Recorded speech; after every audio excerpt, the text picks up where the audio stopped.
एक गांव में एक किसान रहता था और वह अपने गांव वालों के लिए एक कुआं खोदना चाहता था। एक दिन उसने कुआं खोदना शुरू किया। कुछ फीट तक खुदाई करने के बाद जब उसे वहां पानी नहीं दिखाई दिया तो वह निराश हो गया।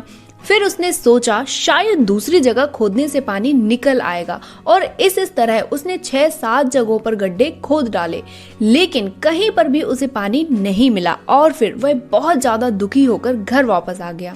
उसने ये सारी बात एक बुजुर्ग व्यक्ति को बताई तो उस व्यक्ति ने उससे कहा कि अगर तुमने 6-7 जगह अलग अलग गड्ढे ना खोदकर अपनी सारी मेहनत एनर्जी सिर्फ एक गड्ढा खोदने में ही लगाई होती तो तुम अपने काम में जरूर सफल होते। तुमने जरा सा भी पेशेंस नहीं दिखाया और हर बार एक नया गड्ढा खोदकर अपने डिसीजंस बदल लिए। अब तुम सिर्फ एक ही गड्ढा खोदने में अपना पूरा फोकस लगा दो, तुम्हें सफलता जरूर मिलेगी। और उस किसान ने ऐसा ही किया। एक ही जगह पर 25 से 30 फुट खुदाई करने पर उसे पानी मिल गया और वह बहुत खुश हुआ। दोस्तों, इस स्टोरी से हमें ये सीखने को मिल रहा है कि जब भी हम अपने फोकस ऐसे ही भटकाते रहेंगे तो सफलता हमें कभी नहीं मिलेगी, लेकिन अगर एक ही चीज पर फोकस किया गया तो डेफिनेटली मिलेगी। आज इस डिस्ट्रैक्शन से भरी हुई दुनिया में किसी एक ही काम पर फोकस करना बिल्कुल भी आसान नहीं है। इन डिस्ट्रैक्शंस की वजह से कहीं ना कहीं हम अपनी सफलता को सही तरीके से या सही टाइम पर अचीव नहीं कर पा रहे हैं, या फिर कहें कि सफलता मिल ही नहीं पा रही है क्योंकि हमारा फोकस किसी एक चीज पर ज्यादा देर तक टिक ही नहीं पाता है।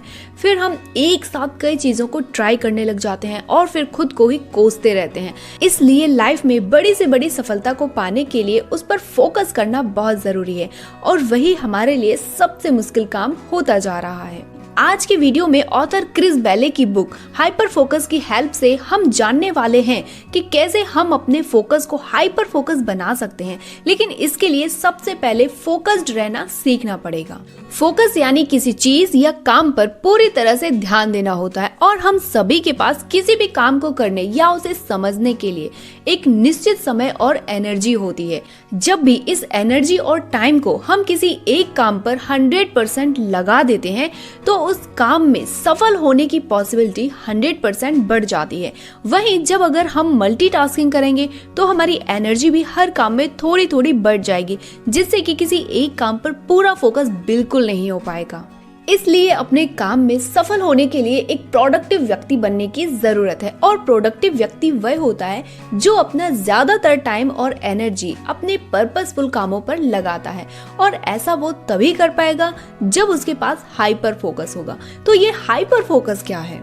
कभी आपके साथ ऐसा जरूर हुआ होगा कि आप कई घंटों तक एक ही जगह पर बैठकर अपने काम को खत्म कर देते हैं और ऐसा करते हुए आपको जरा भी थकावट नहीं होती है, ना ही टाइम का पता चलता है, बल्कि आप पूरी एनर्जी के साथ एक्साइटेड होकर काम को किए जा रहे होते हैं। तब समझ लीजिए कि इस टाइम आपका दिमाग अपने सबसे ज्यादा प्रोडक्टिव स्टेट में है, जिसे हाइपर फोकस कहते हैं। इस टाइम हमारा दिमाग अटेंशनल स्पेस से पूरी तरह भर जाता है, जिससे ये एक टाइम पर एक ही काम को करता है। हमने ये तो जान लिया कि हाइपर फोकस क्या है, लेकिन इस हाइपर फोकस की हैबिट को अपनी लाइफ में कैसे डेवलप करें? क्योंकि हमारे लिए किसी चीज पर सिर्फ फोकस करना ही मुश्किल काम लगता है, तो हाइपर फोकस को कैसे डेवलप कर सकते हैं? तो दोस्तों, किसी भी न्यू हैबिट को बनाने के लिए हमें सबसे ज्यादा जरूरी है उस चीज को प्रैक्टिस में लाना, अपनी विल पावर और डिटर्मिनेशन के साथ उसे अप्लाई करना। तो चलिए जानते हैं इन 4 स्टेप्स को जो कि हमारे फोकस को हाइपर फोकस में बदल सकते हैं। सबसे पहला स्टेप है कि आपको ये डिसाइड करना है कि कौन सा काम आपके लिए मोस्ट इम्पोर्टेंट और पर्पसफुल है, जिस पर आपको पूरे फोकस के साथ करने की जरूरत है, और अपने अटेंशन स्पेस का यूज सिर्फ इस काम पर देना है। दूसरा स्टेप है कि इसके बाद आपके आसपास जो भी डिस्ट्रैक्शन वाली चीजें हो उन्हें खुद से दूर कर दें, जैसे कि फोन को ऑफ या फिर साइलेंट कर सकते हैं। अपने थॉट्स को कंट्रोल में रखना है। उस वक्त जो भी चीज जरूरी है सिर्फ उसी के बारे में ही सोचें, वरना आपके थॉट्स ही सबसे बड़े डिस्ट्रैक्शंस बन जाएंगे। तीसरा है कि अपने पर्पसफुल टास्क को पूरे फोकस के साथ करना स्टार्ट कर दें। चौथा और लास्ट स्टेप है कि अब सबसे जरूरी और थोड़ा सा मुश्किल स्टेप है। बाकी के 3 स्टेप्स फॉलो करने में कोई खास प्रॉब्लम नहीं आएगी, लेकिन प्रॉब्लम तब शुरू होती है जब हम अपना काम करना स्टार्ट कर देते हैं। काम स्टार्ट होने के बाद ही हमें और भी कई तरह के काम उसी टाइम याद आने लगते हैं। पढ़ते वक्त हमारा ध्यान कई तरह की चीजों में भटकने लगता है और इसी स्टेज पर बहुत सारे लोग या तो काम को कंटिन्यू रखते हैं या फिर उसे टाल देते हैं कि अभी मन नहीं है, बाद में कर लेंगे, या कोई दूसरा काम कर लेते हैं जो कि शायद उनके लिए वो जरूरी भी नहीं होगा।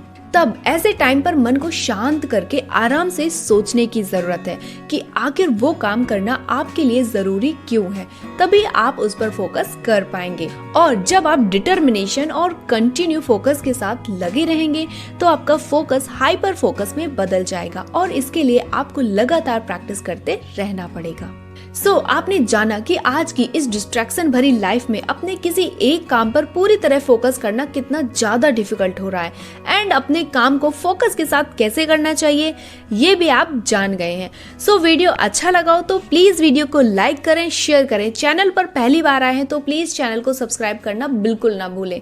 तो चलिए मिलते हैं हमारे नेक्स्ट वीडियो में, तब तक के लिए आप अपना और अपनों का ख्याल रखिए।